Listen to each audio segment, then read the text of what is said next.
महागठबंधन सरकार ने महाराष्ट्र पर जो हमला किया, जनता को अधर में छोड़ दिया। महाराष्ट्र की जनता ये भूली नहीं है कि महागठबंधन सरकार ने सरकारी खजाने को खाली करने का पाप किया है। महागठबंधन सरकार को शायद लगता है कि लोग ये सब भूल गए हैं, लेकिन ऐसा कुछ नहीं है। लोकसभा चुनाव में जनता ने अपना निर्णय बता दिया है। विधानसभा चुनाव में जनता उन्हें सत्ता से जरूर बेदखल कर देगी, ऐसा दावा कांग्रेस के प्रदेश अध्यक्ष नाना पटोले ने आज किया। वे मुंबई में एक प्रेस कॉन्फ्रेंस में बोल रहे थे।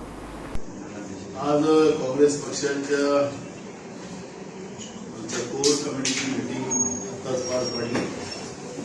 त्याच्यामध्ये मॅनिफेस्टो कसा राहील, शेतकऱ्यांसाठी महाविकास आघाडी काय काय योजना आणि तरुणांसाठी बेरोजगारी निर्मूलनासाठी काय काम करेल, महागाई कशी कमी केली जाईल आणि त्या पद्धतीचं संपूर्ण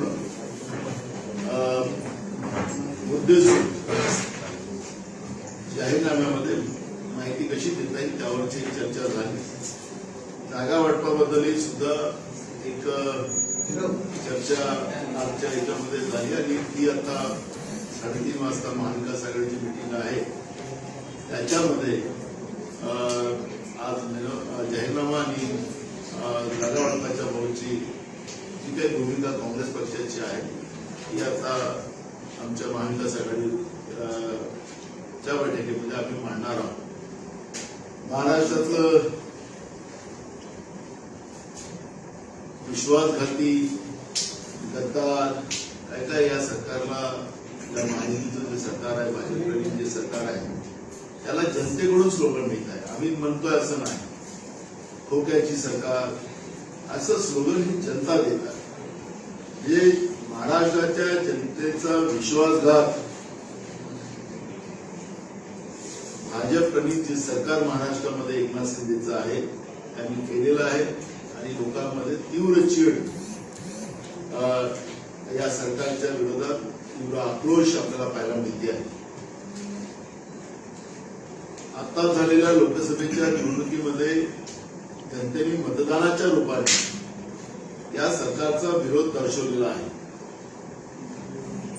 स्वतःला महासत्ताक समजणारे, विश्वगुरु समजणारे नेते सुद्धा त्यांनी अनेक सभा महाराष्ट्रामध्ये घेतल्या, पण महाराष्ट्राच्या शेतकऱ्यांनी या विश्वगुरु म्हणणाऱ्याला त्यांची जागा दाखवली आहे असे चित्र आपण पाहतोय। महाराष्ट्र गुजरातला विकण्याचं काम ज्या पद्धतीनं एकनाथ शिंदे आणि भाजपकडील सरकारने केलेला आहे तोही महाराष्ट्राची जनता आता काही विसरलेली नाही।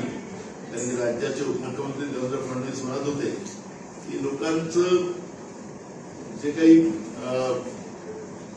काही मुद्दे असतात ते लोक विसरून जातात, अशी भावना त्यांच्या मनात आहे। जे आम्ही जे काही पाप त्या महायुतीमध्ये या सरकारने केलेलं आहे ते लोक विसरलेले आहेत असं त्यांचं म्हणणं होतं, पण महाराष्ट्राच्या जनता काही विसरलेली नाही। जो आघात, जो विश्वासघात भाजप आणि एकनाथ शिंदेच्या सरकारने केलेला आहे, महाराष्ट्राची जनता येणाऱ्या लवकर निवडणुका लागल्या पाहिजेत आणि या सरकारला घरी कशी पाठवता येईल या पद्धतीची भूमिका महाराष्ट्रातल्या जनतेने घेतलेला आहे। त्यामुळे निवडणुकीची सगळेजणच वाट पाहतात आहे। काही बातम्या येतात की निवडणुका पुन्हा पुढे ढकलल्या जातील। आता मोदी आहे तर मुमकिन आहे असं ते सांगत होते। महाराष्ट्रामध्ये गेल्या 3 वर्षापासून स्थानिक स्वराज्य संस्थांच्या निवडणुका झाल्या नाही। मग महानगरपालिकेच्या असतील, जिल्हा परिषद पंचायत समितीच्या असतील, नगरपालिकेच्या निवडणुका असतील, घेतल्या गेल्या नाही। आपण पाहतोय की सातत्यानं डेंग्यूच्या प्रादुर्भावाने लोकांचा मृत्यू वाढलेला आहे। शासन आणि महानगरपालिका, नगरपालिका आणि जिल्हा परिषदच्या प्रशासकीय व्यवस्थेच्या माध्यमातून सरकार काम करत आहे, त्याच्यामध्ये मोठ्या प्रमाणात भ्रष्टाचार होत आहे। खोक्याचं सरकार जे उदाहरण दिलं जाते की खोक्यानीच भ्रष्टाचार करण्याचं पाप हे लोक करताना आपण पाहतोय। लोकांच्या जीविताचं घेणं देणं नाही आणि त्याच्यामुळे महाराष्ट्र घाणीचं साम्राज्य असलेलं महाराष्ट्र या सरकारने केलेलं आहे। त्यामुळे स्थानिक स्वराज्य संस्थांच्या निवडणुकांचा घटना घेतल्यामुळे एक मोठा राग जनतेमध्ये आहे आणि त्याच्यात या सगळ्या गोष्टीची भूमिका प्रांजळपणे लोकांच्या समोर मांडायचं अशा पद्धतीची भूमिका आज आमच्या चर्चेमध्ये झालेली आहे. अनेक प्रश्न आहेत, अनेक राज्याचे प्रश्न आहेत. त्या प्रश्नाला घेऊन महाविकास आघाडी कशी लढेल याच्या पद्धतीचा प्लॅन आम्ही केलेला आहे. आणि आमचे या जाहीरनामा समितीचे अध्यक्ष माजी मुख्यमंत्री पृथ्वीराज चव्हाण साहेब यांना केलेलं आहे. त्या पद्धतीची त्या विविध लोकांशी चर्चा करून